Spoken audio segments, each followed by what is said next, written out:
The Washington Post did a 4-month investigation on documents that were leaked by Edward Snowden to kind of delve into the type of information that is in the NSA files, in their data that they collect on us. Now, as you guys know, you have authorities and officials like Clapper and the Obama administration basically saying, no, don't worry about it. We're just collecting metadata on everyone. It's not a big deal. We're not going into the specifics of your personal life. Well, this investigation shows that that's not necessarily the case. Now, the Washington Post actually did a really good job at providing a balanced analysis of what's really going on in the NSA. They start off by explaining how some of the NSA spying has actually led to good things. So I'll give you an example. According to the Washington Post, there are discoveries of considerable intelligence value in the intercepted messages and collateral harm to privacy on a scale that the Obama administration has not been willing to address. However, they say that the contents leaked by NSA surveillance documents include secret overseas nuclear projects, double dealing by an ostensible ally, a military calamity that befell an unfriendly power. So they can't get into specifics because they're worried that it's actually going to lead into the people that we're targeting finding out and then changing the course of their actions, okay?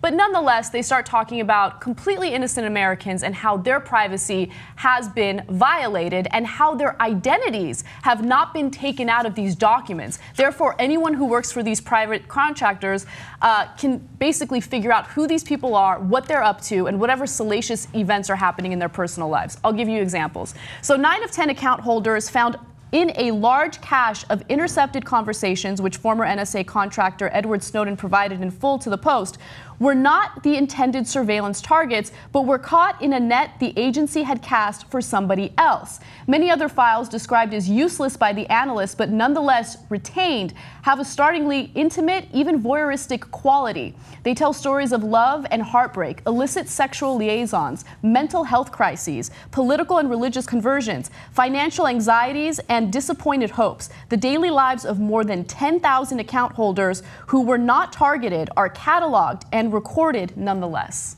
So this is exactly what we had been fearing. The reason why this is an interesting revelation is because Snowden actually captured a real investigation, took the real files and brought it to the Washington Post. It took so long to bring it out because they had to examine it incredibly carefully to make sure that they weren't revealing any information that we shouldn't be revealing about our secrets, right?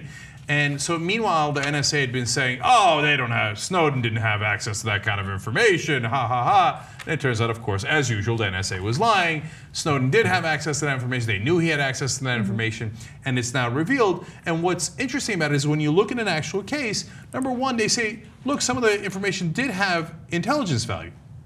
But that was the information about the guy being targeted, right?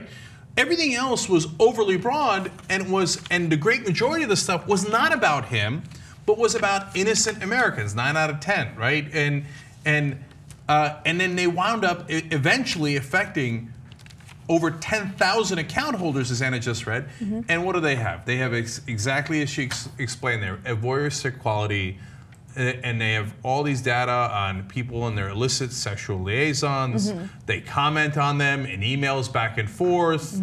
And so, oh, they would never look into your private lives if you're not relevant. In the old days, you needed a warrant. And to say, this guy's got issues and we're worried about he might do some damage, then you can go ahead and get the mobsters info, the terrorist info, etc. Even if it turns out to be false, at least you have decent allegations. That's why you suspected the guy. That's why you went into his private life. Here, you go into 10,000 people's private lives without getting a warrant. Initially, yes, you needed a warrant, and in order to obtain that warrant, you needed probable cause. But in the vast majority of these cases, that's not what occurred. And it's problematic for a number of different reasons, right? First of all, the information gets collected regardless, in an illegal way, if you ask me. And then to top it off, when they collect that information and they realize that the person was a missed target or someone that they shouldn't have collected the data on, they decide, you know what, we're going to keep it on file anyway, even though it's irrelevant and even though we should get rid of it. And then to top it off, instead of censoring the names of the particular people in this data, they decide, no, you know what, we're going to keep it. We're not going to hide or censor their identity. And that's a problem, especially when you consider how many private contractors and how many people who work for the government have access to this information. So let me give you some more specifics on the type of information that they collect. According to the Washington Post, scores of pictures show infants and toddlers in bathtubs, on swings, sprawled on their backs and kissed by their mothers. In some photos, men show off their physiques. In others, women model lingerie, leaning suggestively into a webcam or striking risque poses in shorts and bikini tops. Oh, that's definitely relevant intelligence that they should keep on file, right? Yeah, I mean, look, why don't you, as soon as you have the risque pictures of a person that you know is not a target, why don't you just delete them? Nope, I'm going to keep them just in case, right? They kept 160,000 intercepted emails and instant message conversations. Among these, it's actually over 11,000 people that they targeted, okay? And again, they're not supposed to target the Americans. Now, they get around it, and sometimes they'll ask for a warrant. They won't get one. And then they'll go, oh, who cares? Use these two programs, the internet programs that were revealed earlier, Prism and Upstream, the ones they use in these instances. And they'll say, well, if we think they're a foreigner, we can target them pretending they're a foreigner without finding out if they're an American or not. So if anybody ever writes in a foreign language, like Spanish or whatever your native language is. They'll consider that person a foreign national, and if that person is a foreign national, then they have less standards in collecting information on them. And it's absolutely ridiculous. From the Washington Post again, by law, the NSA may target only foreign nationals located overseas unless it obtains a warrant based on probable cause from a special surveillance court. For collection under Prism and Upstream rules, analysts must state a reasonable belief that the target has information of value about a foreign government, a terrorist organization, or the spread of non-conventional weapons. In the vast majority of cases, if someone is emailing in a foreign language, that's it. That's enough reason for them to consider that individual a foreign national. And think of how many Americans speak a second language, speak something other than English. I mean, it's very, very broad. It's a broad policy that allows them to violate all of our rights. And it's scary to know that this is happening. And the only other point that I want to make on this, Cenk, is it's frustrating to know that this has happened. This information was leaked last summer, and since then there's been a steady trickle of more and more information on how our privacy is being violated.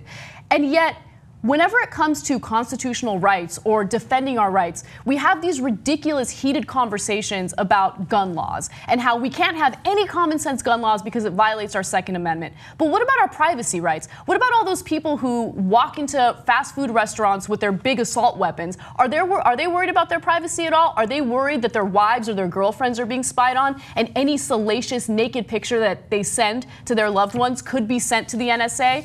I mean, that's something to actually worry about. But for some reason, we just ignore all of this. We don't do anything about it, and we still have the debate about the gun laws. Now, to build on that, by the way, it's not just if you speak a foreign language. If you use a foreign website, like for example, to watch the World Cup on the internet, yeah, good enough to consider you foreign.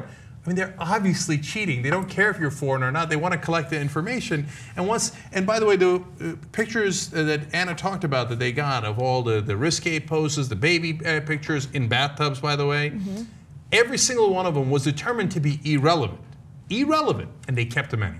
Okay? So it makes you wonder what their real purpose is. And if you want to blame Obama, as Anna's talking about with the gun rights, oh, Obama's going to take my guns. Actually, this program grew, according to the Washington Post, quote, exponentially under Obama. Obama, who promised us change and the biggest transparent government the world has ever seen. He said that, right? Instead gave us the least transparent government that violated our civil liberties the most in this case. Why don't you get angry about the real issues? Yep.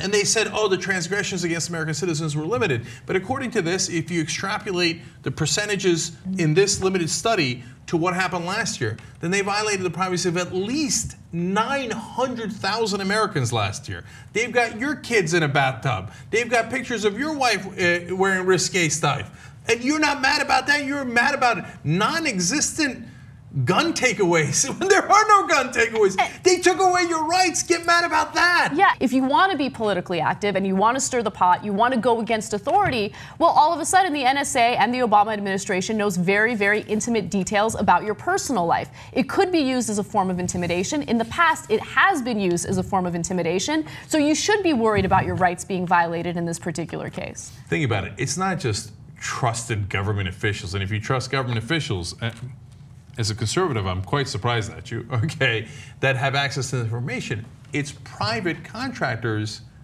like Edward Snowden.